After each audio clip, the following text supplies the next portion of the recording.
Chris McCracken. Yes. Hook your boys up with some news. All right, I'm going to do it. 1, 2, 3, 4. I'm going to make them do it. So Gabe was talking about VR a little bit a moment ago. So we've got a little bit more information about the next version of PlayStation VR. Of course, now this information is the kind that is from multiple sources. So take it maybe a little bit with a grain of salt, but still, it's more information than we've gotten in a while here. So let's go ahead and dive into this. So according to Upload VR, their sources are saying that the next PlayStation VR is going to feature a resolution of 4,000 by 2040 that's actually across both eyes. So each eye is going to be 2,000 by 2040. That works out to roughly about 8.1 megapixels, and that's obviously higher resolution than it is with the current PlayStation VR, and that makes it just a little bit higher than the current Oculus Quest 2. Okay. So I've only used the Oculus Quest, the first version. I haven't used the second one, and I don't really know. I did use a Vive one time way back in the day, but I'm not sure how that compares. I do remember that the Quest that I tried seemed better than PSVR, but I mean, I couldn't quantify. Like, I don't know what the difference was, but it's great to have an improvement. I'm one of those people that, while I do think improvement in resolution is definitely a good thing in VR, I'm also one of those people that has tried even higher in VRs, and it's like, once you're in there and you're just doing the thing, I just kind of lose perspective of it. I'm just in the place doing the thing, like Gabe said. When you're in it, you're in it. So like, if the bus is coming, I'm running, that kind of thing. Yeah. It doesn't matter how crappy the bus looks, and when you retell the story, that bus was real. Yeah. You know exactly. The graphics, I feel like VR is one of the only places where the graphics in hindsight are way better than they actually were when you were in there. You know what I'm saying? Like, after watching all my buddies do like the nightmare mode on Richie's Plank Experience, I went in there and I'm doing it, and I'm like, these spiders don't look real. What were y'all worried about? But sometimes when you suspend that, you're like, them spiders about to get you, boy. Yeah. Right. So continuing on with some of the details that they have here, they did confirm from their sources, at least, which this was said by PlayStation, that it is going to be connected by one single cord. That's going to be a single USB-C port that will be. It says that it's going to be plugged in the front. I would have thought it would be somewhere on the side, but it says in the front. That's the way it's going to connect to the console. They're saying that it is going to feature onboard cameras for tracking eye movement as well as body movement, and the new fancy controllers that they have.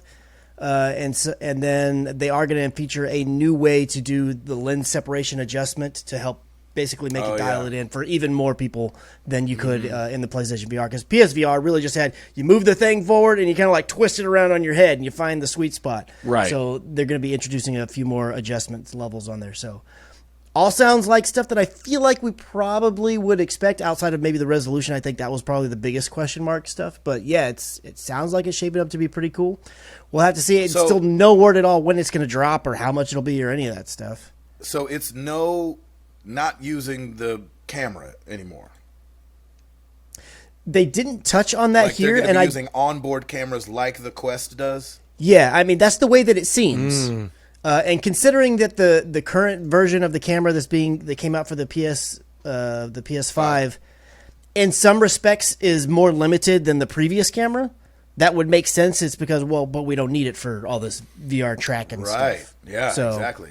That's really interesting. I mean, that's, to me, if you're somebody who's upgrading from, what most of us have, where you've got the breakout box and the HDMI cords, and then you got to connect the USB, like to have one cord that goes from the headset right to the front of the PSVR. Number one, I really like that it's the front. I wouldn't have liked it as much as if it was the back. The only reason is because, like we've seen my boys do, if somebody were to take off running, that's going to pull your PlayStation all the way off the shelf if it's connected to the back. You have a better chance of it kind of snagging your PlayStation and pulling it.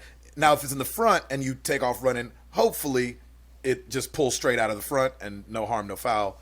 But I love that it's just connected in the front, one cord, onboard cameras tracking everything, the movement of your hands and all that. I'm really digging that. If it's not using the camera, I think that's even a better thing, because like we talked about with the regular PlayStation VR right now, you can't turn around.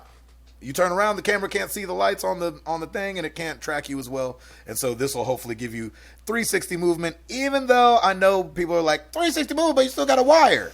I get it. But at least you have more of an opportunity to kind of maybe swivel around in your chair than you would have with the camera. Mm-hmm.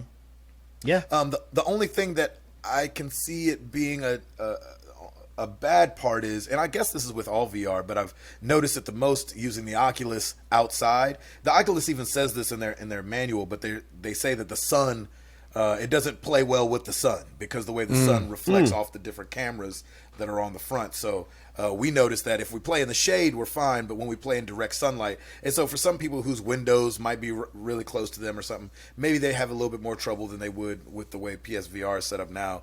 But I don't know. I'm really liking that. That sounds good to me. Yeah. Yeah. I like the fact as well that it would plug in the front, because I can't remember if there are any USB-Cs in the back, but because I wouldn't always leave mine out, I would usually put it away. It'd be a lot easier to, instead of having to turn get back around there and plug it in and unplug it and stuff, because I'm not going to have it out all the time. If I'm not using it, it's going to be in a drawer or somewhere, out of sight. Yeah. I'm so spoiled with the Oculus, though, man. There's just no wires, and you're like, I'm wireless, baby. Let's go.